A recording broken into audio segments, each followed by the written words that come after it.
चंद्रयान-3 जो अब एक अपनी ऐसे फेज में पहुंच चुका है जिसके बाद अब सब टकटकी लगाए देख रहे हैं कि कब ये यान उतरेगा चंद्रमा की सतह पर। तो आज जो खास बात हुई है वो ये कि चंद्रयान के प्रोपल्शन मॉड्यूल से विक्रम लैंडर अलग हो गया है और अब वो अकेले ही चंद्रमा के चक्कर लगा रहा है। करीब 4.25 लाख किलोमीटर की यात्रा में जो बची हुई दूरी है उसे अब खुद ही तय करनी है और अब वो धीरे धीरे चांद की सतह के और करीब आएगा, उसका ऑर्बिट और छोटा होता जाएगा और 23 अगस्त की शाम को इस लैंडर को चांद की सतह पर दक्षिणी ध्रुव पर उतारने की कोशिश होगी, उतारा जाएगा। हमारे साथ इस पर ज्यादा बात करने के लिए हमारे सहयोगी पल्लव बागला हैं। पल्लव, आपसे बेहतर कौन जानेगा चंद्रयान के इस सफर को? आपने पुराने दोनों सफर भी देखे हैं, चंद्रयान-1 चंद्रयान-2 के, वो कहां पहुंचे, कहां उसमें नाकामी मिली और चंद्रयान-3 में क्या बदलाव ऐसे किए गए कि इस बार सब टकटकी लगाकर देख रहे हैं। तो आज जो प्रोपल्शन मॉड्यूल से चंद्रयान का विक्रम लैंडर अलग हुआ है, अब इसके आगे कितना सफर बाकी है? देखिए, अभी दिल्ली दूर है लेकिन दिल्ली पास भी आ गई है। अब विक्रम लैंडर ने अपना सफर अकेले शुरू कर दिया है। प्रोपल्शन मॉड्यूल से अभी तक उसको धक्का दिया जा रहा था चांद की सतह, चांद की ऑर्बिट में पहुंचने के लिए, कक्षा में पहुंचने के लिए। अब प्रोपल्शन मॉड्यूल और विक्रम लैंडर अलग हो गए हैं। ये पहले 3 हड़ थे जो साथ जुड़े हुए थे, अब 2 अलग हो गए, एक प्रोपल्शन मॉड्यूल और विक्रम लैंडर, और जिसकी गर्भ में एक प्रज्ञान रोवर है।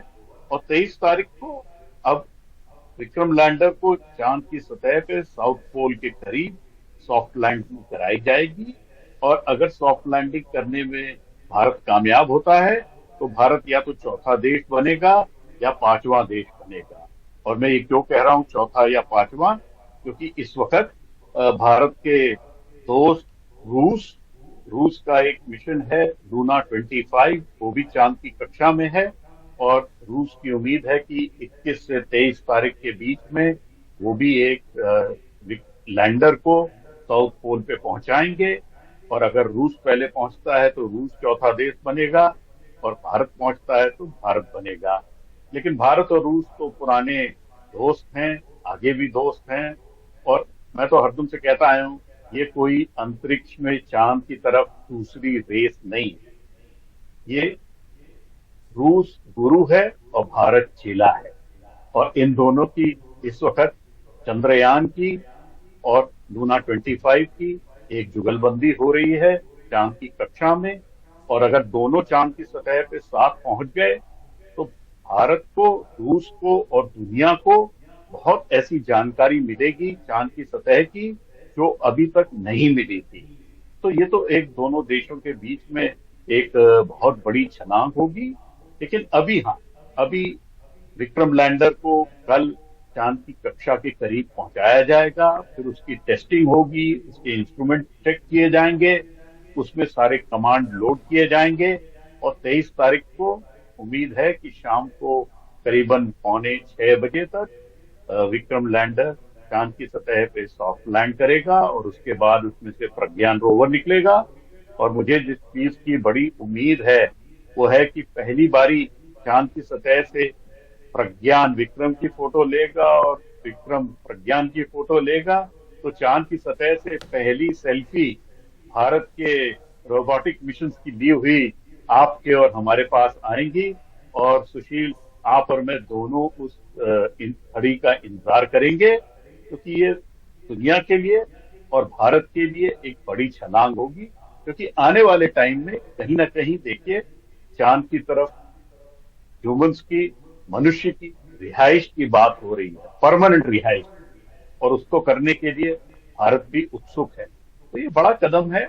अभी थोड़ी सी दिल्ली में दूरी है लेकिन जैसे आज तक हुआ है चंद्रयान-1 चंद्रयान-3 का मिशन, ये बहुत कामयाबी से आगे बढ़ा है और इसरो के वैज्ञानिक बहुत कॉन्फिडेंट हैं कि इस बारी सारी चीजें एकदम सही तरीके से होंगी और चांद की सतह पे वो विक्रम को पहुंचा पाएंगे।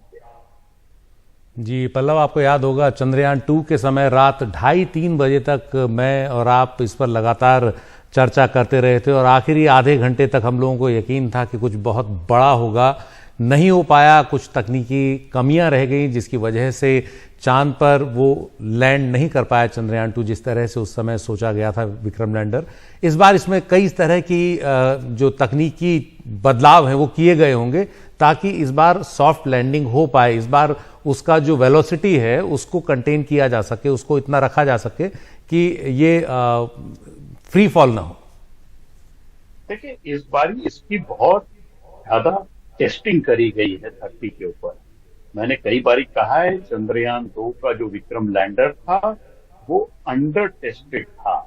उसकी उतनी टेस्टिंग नहीं हुई थी जितनी होनी चाहिए थी, और जल्दबाजी में उसको चांद की तरफ भेजा गया था, इसलिए वो फेल हो गया। इस बारी बहुत टेस्टिंग की गई है।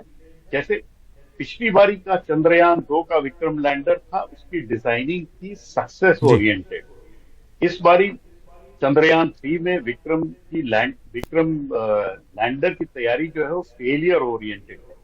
तो फेलियर की तरफ बहुत ज्यादा ध्यान दिया गया है, और अंत अगर कुछ भी नहीं हो तो एक सैल्वेज मोड है।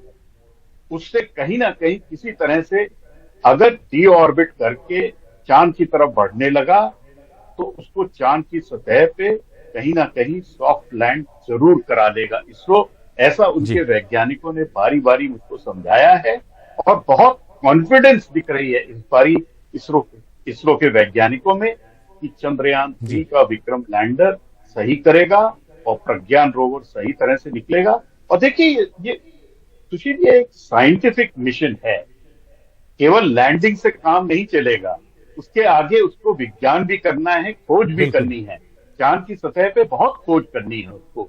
तो वो सब उम्मीद है कि वो 14 दिन का मिशन होगा चांद की सतह पे, और वो पूरी कामयाबी से हो जाएगा। मुझे तो इस बारी बहुत उम्मीद है। जी, सबको ही पूरी उम्मीदें हैं, और सब इस बार, पिछली बार आधी रात में लैंड किया था, इस बार ऐसे समय पर लैंड कर रहा है जब अधिकतर लोग टीवी पर चिपके हुए होंगे। हालांकि पिछली बार भी जब देखा गया था तो पता लगा कि पूरा हिंदुस्तान आधी रात तक टीवी सेट्स पर बैठा था। इस बार तो शाम 5:45 बजे के आसपास का समय है।